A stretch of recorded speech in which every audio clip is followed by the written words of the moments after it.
இந்த குழப்பத்திலே பிறந்து குழப்பத்திலே வளர்ந்து குழப்பத்திலே கல்யாணத்தை பண்ணி குழப்பத்திலே பிள்ளை குட்டிகளை பெத்து குழப்பத்திலே அதுகளை படிக்க வச்சு குழப்பத்திலே அதுகளுக்கு கல்யாணத்தை பண்ணி கொடுத்து என்னடா இது வாழ்க்கை அப்படின்னு சொல்லிட்டு சிவசிவான்னு போய் சேர்ற குழப்பமான குடும்பத்துல குழப்பம் மட்டும்தான் நிறைஞ்சிருக்கின்றது. குழப்பமே இல்லாம பேச வந்திருக்கேன் நடுவர்களே.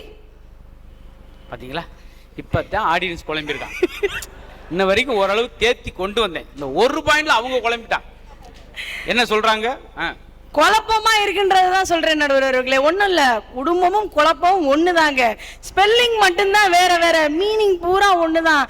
வீட்டுக்குள்ள எந்த நேரமும் குழப்பம் இருக்கும். நான் சொல்றதெல்லாம் இருக்கா இல்லையான்னு மட்டும் நீங்க சொல்லுங்க.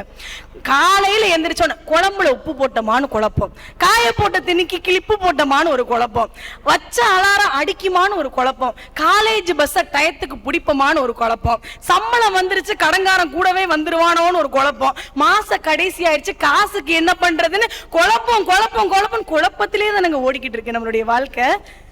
அப்பேற்பட்ட வாழ்க்கையில் எங்கிட்டுங்க நாங்க குதூகலத்தை கண்டுபிடிக்கிறது? அன்னபாரதியக்கெல்லாம் வந்து சொன்னாங்க, அழகா அழகான ஆண்கள் எங்களுக்கு தேவையில்லை, அளவைக்காத ஆண்கள் தான் எங்களுக்கு தேவை. நாங்களும் அதை ஒத்துக்கிறோங்க. ஆனா நீங்க அழுக ஆரம்பிச்சீங்கன்னா எதுக்கு அழுகிறீங்கன்னே எங்களுக்கு தெரிய மாட்டேங்குதுங்க. 50 வருஷத்துக்கு முன்னாடி அல்வா வாங்கி கொடுக்கலன்ற கதையெல்லாம் இப்ப கொண்டு வந்து பேசி சண்டை இழுத்து அழ வைக்கிறீங்களே, இந்த குடும்பத்துக்குள்ள எங்க இருந்து குதூகலம் பிறக்க போகுதுன்னு நான் கேட்கிறேன்.